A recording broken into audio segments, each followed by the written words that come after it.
कैसे हैं आप?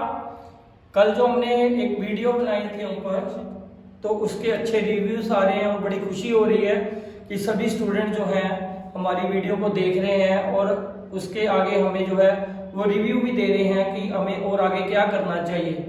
तो फ्रेंड्स, आज हम लोग जो हैं वो यूनिवर्स को एक्सप्लोर करने के लिए जा रहे हैं कि यूनिवर्स क्या है, उसमें कौन कौन सी हेवनली बॉडीज होती हैं, कितने हमारे प्लैनेट्स हैं, हर एक प्लैनेट की अपनी एक खासियत है, गैलेक्सी क्या होती है, स्टार क्या है। और सबसे बड़ा क्वेश्चन जो स्टूडेंट्स हम लोग क्या करते हैं कि स्टार्स के बारे में पढ़ते हैं, लेकिन आपको जानकर हैरानी होगी कि सन जो है वो भी एक स्टार है। तो सन भी एक स्टार है, हुए ना हैरान आप भी? चलिए अभी इन सभी सवालों के जवाब जो हैं आज की हम लोग इस वीडियो में लेंगे और अभी शुरू करते हैं हम लोग यूनिवर्स की यात्रा। तो सबसे पहले हम बात करेंगे हमारी गैलेक्सी की। तो गैलेक्सी होता क्या है? It is the group of the millions of the stars, यानी कि जो ये गैलेक्सी है ये लाखों करोड़ों तारों का एक समूह है, यानी कि लाखों करोड़ों स्टार्स जो हैं वो मिलकर एक गैलेक्सी बनाते हैं। और हर एक गैलेक्सी का जो है एक पर्टिकुलर सोलर सिस्टम है, जैसे हमारी अर्थ या हमारा सोलर सिस्टम जो है वो किस गैलेक्सी से बिलोंग करता है। ये क्वेश्चन हर बार मैं अपने करियर की बात कर रहा हूं कि अपने 12-13 साल की करियर में जितने भी मैंने कॉम्पिटिटर्स एग्जाम कॉम्पिटिशन में बच्चों को ओलंपियाड हो गया या किसी भी तरह के जो एग्जाम होते हैं उनमें ये क्वेश्चन आ जाता है कि हमारी अर्थ या हमारा सोलर सिस्टम जो है वो किस गैलेक्सी से बिलोंग करता है। तो स्टूडेंट्स इसका जवाब है मिल्की वे, यानी कि आकाश गंगा। तो हमारी अर्थ, हमारा सोलर सिस्टम किस गैलेक्सी से बिलोंग करता है? मिल्की वे। ये अपने आप में ही एक अजीब बात है कि मिल्की वे एक नाम दिया गया है। तो मेरा ऐसा मानना है कि साइंस में ऐसी कोई भी चीज नहीं है जिसके पीछे लॉजिक ना हो। अगर ये गैलेक्सी है मिल्की वे तो इसका मतलब इसके नाम के पीछे भी लॉजिक है। और वो लॉजिक क्या है? मिल्की वे का मीन होता है ए रिवर ऑफ मिल्क, यानी कि दूध की एक नदी।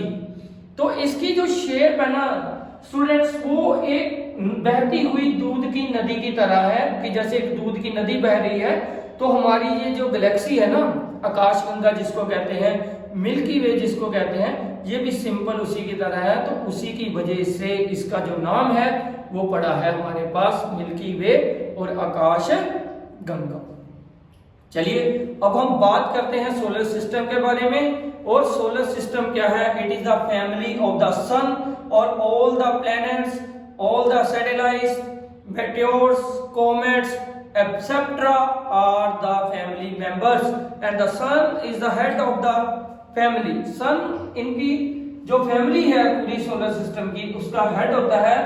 जिस तरह से हमारी फैमिली में फादर, ग्रैंडफादर वो हेड होते हैं और उनके जो हम सब मेंबर्स हैं उनकी आदर करते हैं, उनके चारों तरफ खड़े रहते हैं, इसी तरह से हमारे सोलर सिस्टम भी सन जो होता है वो बिल्कुल सेंटर में और all the planets revolve around the sun in a particular pattern that is known as the orbit. उस पाथ को, उस रास्ते को ऑर्बिट करते हैं, जिसमें मान के चलिए कि कोई भी प्लैनेट जो है वो क्या करता है?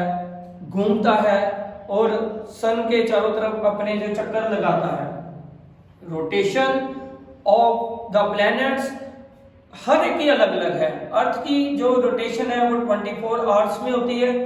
हर एक प्लैनेट की अपनी रोटेशन अपने एक्सिस के ऊपर जैसे ही वो घूमते हैं वो हर एक का जो स्पीड है, हर एक का जो टाइम पीरियड है वो क्या होता है स्टूडेंट्स? अलग होता है। ठीक है, तो यहां तक तो हमें क्लियर कर लिया। अब सन के बारे में भी मैंने जैसे पहले बता चुका हूं कि सन भी एक स्टार है, लेकिन ये धरती यानी कि as compare to other stars, दूसरे स्टार्स के मुकाबले पास में होने की वजह से ये क्या करता है? हमें बहुत बड़ा दिखाई देता है और बाकी के स्टार्स बहुत ज्यादा दूर है तो इसलिए ये क्या करते हैं? हमें छोटे दिखाई देते हैं। लेकिन अगर आपको एमसीक्यू में ये क्वेश्चन आ जाए कि क्या सन एक स्टार है तो आप उसका जवाब जो है उसी समय इमीडिएटली लिखिए यस, क्योंकि ये एक स्टार है। तो अब बात करेंगे प्लैनेट्स के बारे में। तो हम लोग क्या करते हैं भैया, इंडियंस, और इंडियंस में क्या होता है कि हम लोग अगर अपने जो बुक्स हैं, रिलीजियस बुक्स हैं जिसको हम लोग शास्त्र कहते हैं, उनमें देखें तो हम लोग नवग्रह यानी कि 9 ग्रह की बात करते हैं। जी हाँ, बिल्कुल सही सुन रहे हैं आप, 9 ग्रह की बात करते हैं। लेकिन आजकल क्या है कि साइंस की बुक्स में जो है वो 8 प्लैनेट्स के बारे में ही बताया जा रहा है कि there are only 8 planets in our solar system. तो वो 9वां ग्रह कौन सा है, वो 9th प्लैनेट कौन सा है, अगर वो है तो अभी वो कहाँ है, अगर वो कभी था तो अब वो क्यों नहीं है। तो स्टूडेंट्स, ये वीडियो सिर्फ स्टूडेंट्स के लिए नहीं है, ये आज छोटे बच्चे से लेके बड़े बुजुर्गों तक सबको समझने वाली ये वीडियो है, सबको अच्छी भी लगेगी, क्योंकि हम लोग जिन बातों को बताने जा रहे हैं शायद उनके बारे में उनको ना पता हो। मैं शायद कह रहा हूँ, ये नहीं कह रहा कि उनको नहीं पता होगा। तो अगर गलती से कभी कोई मेरे से मिस्टेक हो जाती है तो ये समझिए कि भाई हूँ आपका, बच्चा हूँ आपका, गलती हो गई तो आप कमेंट में क्या कर सकते हैं, मुझे बता सकते हैं कि आप यहाँ पे थोड़े से गलत हैं। लेकिन जैसे मेरे पॉइंट ऑफ व्यू है तो मैं ये कहना चाहता हूँ कि हम लोग नवग्रह 9 प्लैनेट्स के बारे में पढ़ते आए हैं, लेकिन अब जो बुक्स में है सिर्फ 8 प्लैनेट्स हैं। तो वो कहाँ है 9th प्लैनेट, अगर वो था तो अब वो क्यों नहीं है। तो वो 9th प्लैनेट के बारे में हम बात करें, वो है प्लूटो, जिसको हिंदी में यमग्रह कहते हैं और इंग्लिश में इसे डार्क प्लैनेट कहते हैं, यानी कि अंधेरे का ग्रह। अब अंधेरे का ग्रह मीन पता क्या है, क्योंकि ये इतनी दूर है ऑर्बिट से, इसकी ऑर्बिट इतनी लंबी है कि दोस्तों यहां तक सन की लाइट नहीं पहुंच पाती है, जिसकी वजह से यहां पर चारों तरफ अंधेरा ही रहता है। तो इसीलिए इसे डार्क प्लैनेट भी कहा जाता था।